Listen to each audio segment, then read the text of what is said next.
RSS கள்ள குழந்தை. அப்ப அந்த மேலிடம் யாரு? இந்த கட்சி தாவேகாங்கிற கட்சி எதை மேலிடமாக கொண்டு இயங்குகிறது அப்படிங்கிறத மக்கள் நல்லா புரிஞ்சுக்கணும். அப்ப பாஜக எதிர்க்க வேண்டிய அவசியம் இல்ல அப்படின்னாக்கா நீங்க யாரு? இதுவரைக்கும் ஆர்எஸ்எஸ் என்கிற வார்த்தையோ, சனாதனம் என்கிற வார்த்தையோ, பார்ப்பனியம் என்கிற வார்த்தையை உச்சரிக்காத 60 நாள் முதல்வராக இருக்கிறார் நம்ம விஜய்.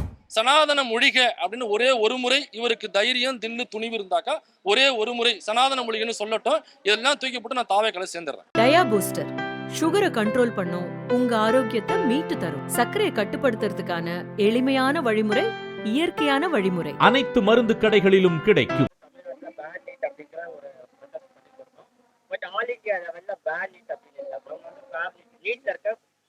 குறைபாடுகளை கலையணும் அப்படின்னு பேசிட்டு இருக்காங்க.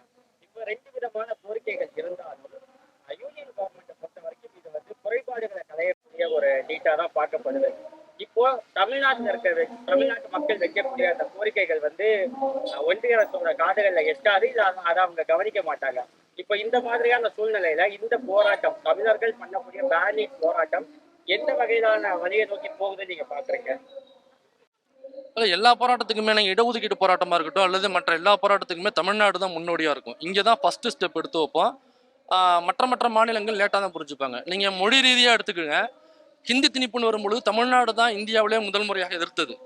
அதன் விளைவாக நாம இன்னைக்கு தாய்மொழியை காப்பாற்றி வச்சிருக்கோம். ஆனா நீங்க கர்நாடகாவோ அல்லது கேரளாவோ மற்ற டிஸ்ட்ரிக்ட் மற்ற ஸ்டேட்டுக்கு போனீங்கன்னா நீங்க கர்நாடகாவெல்லாம் ஏன் நம்ம தமிழ்நாடை மிஸ் பண்ணிட்டோம், அன்னைக்கு தமிழ்நாடு சொல்லும் பொழுது நம்ம அதை காதல வாங்காம விட்டோம் அப்படின்னு இன்னைக்கு வருத்தப்படுறாங்க. எனக்கு இன்னைக்கு ஃபுல்லா ஹிந்தி ஆக்கிரமிப்பு ஆயிடுச்சு.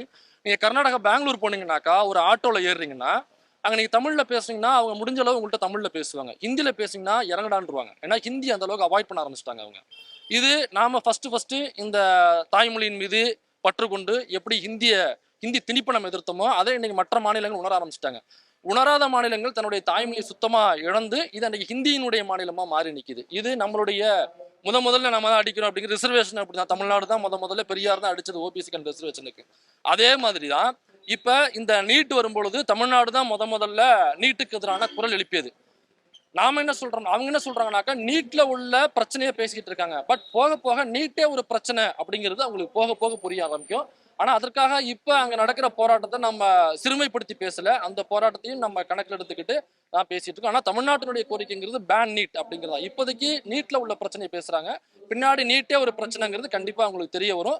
இது அதற்கு அடுத்த கட்ட போராட்டமா கூட அவங்க நகர்ந்து செல்லலாம். ஏன்னா ஒரு கல்வி அமைச்சர் ஒன்றிய கல்வி அமைச்சர் அவங்க பதவி விலகணும் அப்படிங்கிறதா ஃபர்ஸ்ட் கோரிக்கையா இருந்துச்சு.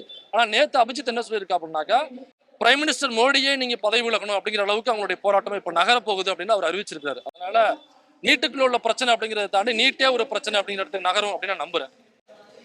இப்போ நம்ம தமிழ்நாட்டை பொறுத்த வரைக்கும் மிகப்பெரிய போராட்டம் அப்படின்னா ஜல்லிக்கட்டுன்னு சொல்லுவோம். 2017 அமைதியான முறையில தமிழர்கள் அந்த போராட்டத்தை ஒரு மிகப்பெரிய எக்ஸாம்பிளா வச்சாங்க.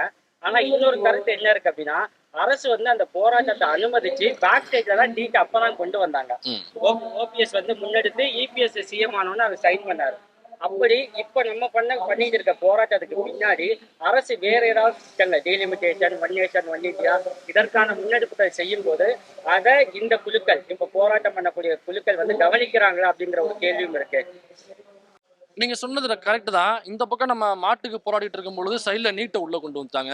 நம்ம மாட்டுக்கு நீதி கேட்கும் பொழுது நீட்டுக்கு நீதி கேட்டது திமுக தான். அப்ப நம்ம அதை சரியா காதல வாங்கல, பின்னாடி அதை உள்ள கொண்டு வந்துட்டாங்க. ஆனா சரியா திமுக கவனிச்சு நீட்டுக்காக அவங்க சட்ட ரீதியா குரல் கொடுத்து அவங்க பொலிட்டிக்கலா எதிர்த்துட்டு இருந்தாங்க. ஆனா நாம எல்லாம் மாட்டுக்கு நீதி வேணும்னு சொல்லி இந்த பக்கம் போராடிக்கிட்டு இருந்தோம். ஆனா இப்ப நீங்க சொல்றது மாதிரி இந்த போராட்டம் மற்ற விஷயங்களை ஒன்றிய அரசு கொண்டு வர மற்ற திட்டங்களா இருக்கட்டும் சட்டங்களா இருக்கட்டும் அதை கவனிக்காம இல்ல. பார்லிமெண்ட் கூடுது, அதுல பார்லிமெண்டோட மெம்பர்ஸ் எல்லாம் அதை கவனிச்சு பேசிட்டு தான் இருக்காங்க.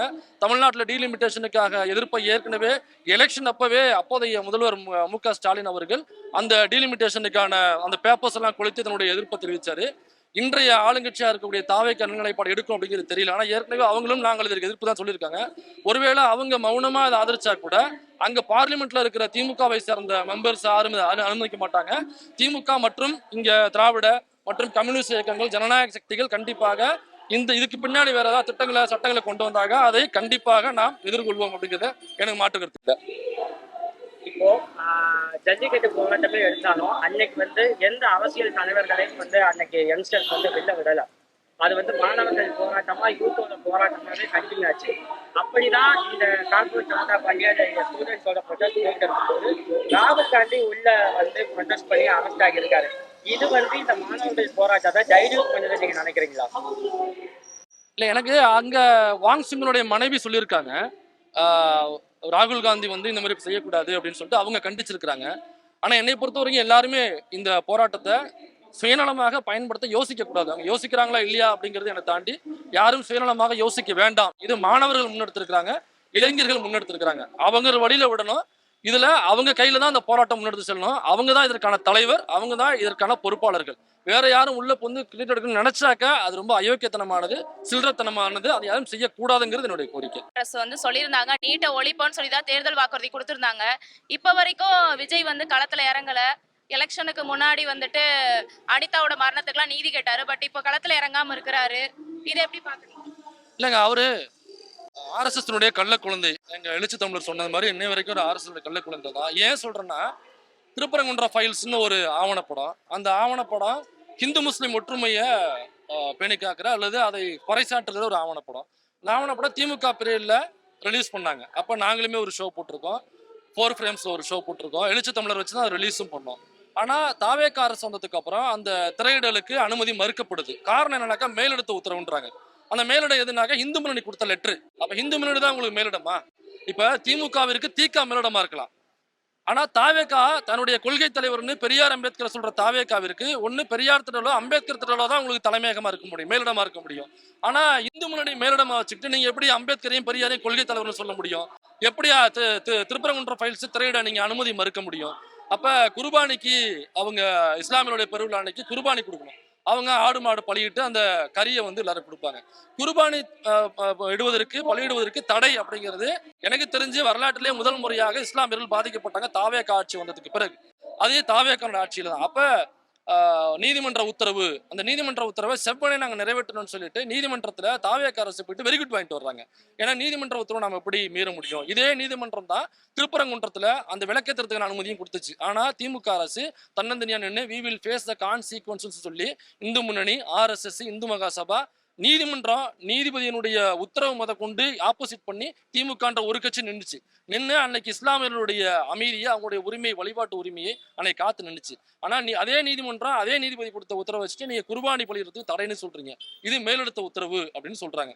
அப்ப அந்த மேலிடம் யாரு? இந்த கட்சி தாவேகாங்கிற கட்சி எதையும் மேலிடமாக கொண்டு இயங்குகிறது அப்படிங்கிறத மக்கள் நல்லா புரிஞ்சுக்கணும். தொடர்ச்சியா இங்க போராட்டம் பண்ணக்கூடிய மாணவர்களையும் கைது பண்றாங்க, குண்டுகட்டா ஜெயில தூக்கி போறாங்க. இப்ப வரைக்கும் எஸ்எஃப்ஐ மாணவர்களுக்கு இடம் கொடுக்கல அப்படிங்கிற மாதிரி பிரச்சனைகள் கூட போயிட்டு இருக்கு. சோ இப்படி மாணவர்களை போராட்டத்தையும் தடுக்கிறாங்க, அவங்களும் களத்துல இறங்காம இருக்காங்க. என்னதான் இவங்களுக்கு விஜய்க்கு பிரச்சனை, அல்லது பாஜகவை இவங்க எப்படி பாக்குறாங்க? கொள்கை எதிரின்னு சும்மா வாயளவுல எதிர்க்கிறாங்களா? இது எப்படி பாக்குறீங்க? இல்ல, பாஜகவை எதிர்க்க வேண்டிய அவசியம் இல்ல. போன திமுக கட்சி மாரி நம்ம பாஜக எதிர்க்க வேண்டிய அவசியம் இல்லைன்னு அவரே கடைசியா கரூர்ல பேசும்பொழுது சொன்னாருன்னு நினைக்கிறேன். இப்ப பாஜக எதிர்க்க வேண்டிய அவசியம் இல்லை அப்படின்னாக்கா நீங்க யாரு? ஏன்னா கடந்த 5 வருஷமா திமுக பிஜேபி எதிர்ப்பது, ஆர்எஸ்எஸ் எதிர்ப்பது, ஆர்எஸ்எஸ் கொள்கையை எதிர்ப்பது அப்படின்னு தமிழ்நாட்டை கட்டமைச்சிச்சு. ஏன்னா இந்த மண்ணினுடைய எதிரி யாருன்னு பார்த்தோம்னாக்கா கொள்கை ரீதியாக ஆர்எஸ்எஸ், பிஜேபி. இதுவரைக்கும் ஆர்எஸ்எஸ் என்கிற வார்த்தையோ, சனாதனம் என்கிற வார்த்தையோ, பார்ப்பனியம் என்கிற வார்த்தையை உச்சரிக்காத 60 நாள் முதல்வராக இருக்கிறார் நம்ம விஜய். அப்ப நீங்க ஆர்எஸ்எஸ் எதிர்க்காம, நீங்க பார்ப்பனியத்தை, சனாதனத்தை, வர்ணாசிரமத்தை எதிர்க்காம இந்த மண்ணில நீங்க யாரை எதிர்க்க போறீங்க? திமுக மட்டும் திருத்த என்ன பலன் இருக்கு உங்களுக்கு? அப்ப முன்னாள் முதல்வர் சொன்ன மாதிரி ஜெராக்ஸ் காப்பி தான் இவங்கள, பாஜகவோட ஜெராக்ஸ் காப்பியா? ஆமா, முன்னாள் முதல்வர் மட்டும் இல்ல, எங்களுடைய தலைவர் எழுச்சி தமிழர் சொன்னது மாதிரி இவங்க பிஜேபியோட பி டீம், ஆர்எஸ்எஸ் கள்ள குழந்தை. அப்படி இல்லைன்னு நிரூபிக்கணும்னா சனாதன மொழிக அப்படின்னு ஒரே ஒரு முறை இவருக்கு தைரியம், தில்லு, துணிவு இருந்தாக்கா ஒரே ஒரு முறை சனாதன மொழிகன்னு சொல்லட்டும். இதெல்லாம் தூக்கி போட்டு நான் தாவேக்கால சேர்ந்துடுறேன். அதே சமயம் ஆதவர்ஜுனா எந்த மேடை கிடைச்சாலும் அரசியல் பேசுவாரு. இங்க இவ்வளவு பெரிய அரசியல் போயிட்டு இருக்கு, இன்னும் வாய் திறக்காம இருக்காரு. போராட்டம் பண்ண அறிவையும் சமாதானப்படுத்தி வெளியே அனுப்பிட்டாரு. சோ ஆதவர்ஜுனா, நிர்மல்குமார் எல்லாம் எப்பயுமே பேசுவாங்க, இப்ப பேசாம இருக்கிற மௌனத்தை எப்படி பாக்குறீங்க? இல்ல, அவர் பேசுறது அரசியல்னு சொன்னாக்கா அப்ப பால நிலத்துல பேசுறது என்ன? அது சும்மா நகைச்சுவை பண்ணிட்டு இருப்பாப்ல. அவருக்கு தமிழே முதல்ல ஒழுங்கா வராது. நாலு கூழாங்கல்ல வாயில போட்டது மாதிரி தான் பேசிட்டு இருப்பாப்ல. என்னடா பாடி ஷேமிங் பண்ணல, அவர் பேசுறது அரசியலுங்கிறது நான் நம்பல. ஏன்னாக்கா தனி மனித தாக்குதல் மட்டுமே தான் பண்ணிட்டு இருப்பாரு. முதலமைச்சராக மு.க. ஸ்டாலின் இருக்கும் பொழுது அவர் முட்டாள் முதலமைச்சர்னு தனி மனித தாக்குதல். ஆனா இன்னைக்கு முதலமைச்சரை விமர்சனம் பண்ணி ஏதாவது எழுதுனா பேசினா கூட அவங்க மீது வழக்கு. ஆனா நீங்க முதலமைச்சரை ஒருமையில முட்டாள்னு பேசுவீங்க, அறிவில்லைன்னு பேசுவீங்க, இன்னும் பல வார்த்தைகள் போட்டு பேசுவீங்க. எந்த நடவடிக்கையும் அந்த அரசாங்கம் எடுக்கல. ஆனா இன்னைக்கு பாத்தீங்கன்னாக்கா இந்த அரசை எதிர்த்து நம்மளால எதுவுமே பேச முடியாது. அப்ப இந்த அறிவை உள்ள கூட்டு போகும்போது என்னன்னாக்கா, அறிவே எனக்கு சொல்லியிருக்காப்ல நான் பாரஞ்சித் அவருடைய மேடையில நீலம் போட்ட மேடையில சொல்லியிருக்காரு. அவங்க உள்ள போய் நான் முதல்வரை சந்திக்கல, ஆதவர்ஜுனா தான் சந்திச்சேன். அப்ப நீட்டை வந்து டெமாலிஷ் பண்ணணும்னாக்கா பார்லிமெண்ட்ல பெரும்பான்மை இருந்தாதான் தம்பி பண்ண முடியும் அப்படின்னு சொன்னதை கேட்டு நான் வந்துட்டேன்னு அறிவு சொல்றாப்ல. இப்ப அறிவை நோக்கி தான் நம்ம கேள்வி கேட்கணும். ஏன்ப்பா தம்பி அறிவு, அப்போ உனக்கு பாட்டு பாடம் மட்டும் தான் தெரியுமா, நீங்க திருப்பி கேள்வி கேட்க மாட்டியா? ஏன்னா விவசாயிகள் போராட்டம் நடந்துச்சு, விவசாயிகள் சட்டம் கொண்டு வந்தாங்களே, அது என்ன பார்லிமெண்ட்ல பெரும்பான்மையை வச்சுதான் முட்டி போட வச்சாங்களா பிஜேபிய? இங்க தமிழ்நாட்டுக்குள்ள ராஜாஜி அவர்கள் சிஎம் இருக்கும் பொழுது குலக்கல்வி திட்டத்தை உள்ள கொண்டு வந்தாரு. சட்டமன்றத்துல என்ன பெரியார் என்ன உள்ள எம்எல்ஏக்களை வச்சிருந்தாரா? எப்படி ராஜாஜிய ரிசைன் பண்ணி வச்சுட்டு ஓட வச்சாரு? எப்படி குலக்கல்வி வாபஸ் வாங்க வச்சாரு? அன்னைக்கு என்ன பெரும்பான்மை இருந்துச்சா அன்னைக்கு அங்க? இப்படி பல விஷயங்கள். ஏங்க விஜய் இன்னைக்கு என்ன பெரும்பான்மையோட ஆட்சி அமைச்சிருக்கிறாரு? அவர் மைனாரிட்டி அரசாங்கம் தானே. இந்த தமிழ்நாட்டு மக்கள் அவர் முதலமைச்சர் வேண்டாம்னு போட்ட ஓட்டுகள் தான் அந்த 108. வேணும்னு சொன்னாக்கா 118 இருந்திருக்கணும். இப்ப 108னாக்கா இந்த தமிழ்நாட்டு மக்கள் பெரும்பான்மை வேண்டாம்னு சொல்லியிருக்காங்க. அப்ப பெரும்பான்மையாக இல்லாத பொழுது உங்களாலே ஆட்சி அமைக்கும் பொழுது, அப்ப பெரும்பான்மையாக இல்லாத பொழுது ஒரு சட்டத்தை நம்மளால இணைக்க முடியாதுங்கிற சும்மா சிம்பிள் கொஸ்டின். அப்ப வெறுமனே நீங்க பாட்டு மட்டும் தான் பாடுவீங்களா எழுதி? சரி ஓகே, அவர் பாட்டு மட்டும் தான் பாடுவார், நம்மள வச்சுக்கலாம். நேற்று மேடையிலையாவது அவர் பேசுவார்னு எதிர்பார்த்தா அதை பேசல. அது ரொம்ப வருத்தம் தம்பியின் மீது எனக்கு. அதனால ஆதவர்ஜுனா சொன்னதுல எந்த அதுல வந்து உண்மை தகவல்கள் இல்லை, பெரும்பான்மை சிறுபான்மையெல்லாம் இல்லை. சட்டங்கிறது மக்களுக்காக தான் சட்டமே தவிர சட்டத்துக்காக மக்கள் கிடையாது. நீங்க ஒன்று போட்டு வச்சுட்டு அதை கொண்டாந்து மக்களை உள்ள திணிக்க கூடாது. அதனால இவங்க பிஜேபியினுடைய குரலாகத்தான் நம்ம ஒழிச்சிட்டு இருக்காங்க. அதே சமயம் தாவேகா தொண்டர்கள் என்ன சொல்றாங்கன்னா, ஜனநாயகன் படம் ரிலீஸை தடுக்கிறதுக்கு தான் திமுக இப்படி சதி பண்றாங்க, மாணவர்கள் ப்ரொடெஸ்ட் தூண்டி விடுறாங்கன்னு சொல்றாங்கல்ல. இல்ல எனக்கு ராகுல் காந்தி மேல தான் டவுட்டா இருக்கு. ஏன்னா அவர் தான் போய் உட்காந்து அரெஸ்ட் ஆனாரு. அப்ப ஜனநாயகன் படம் ரிலீஸ் ஆகக்கூடாதுன்னு ராகுல் காந்தி கரெக்டா அந்த டேட்ல போய் போராட்டத்துக்கு போய் உட்காராரு. ஏன்னா அதுக்கு முன்னாடி ராகுல் காந்தி அங்க போகல, கரெக்டா ரிலீஸுக்கு முதல்ல தான் போய் உட்காந்தாரு. அப்ப விஜயின் மீது ராகுல் காந்திக்கு என்ன காண்டுன்னு நமக்கு தெரியல. அதை தாவேகாவோ அல்லது காங்கிரஸ் கட்சி தான் விளக்கணும். நன்றி.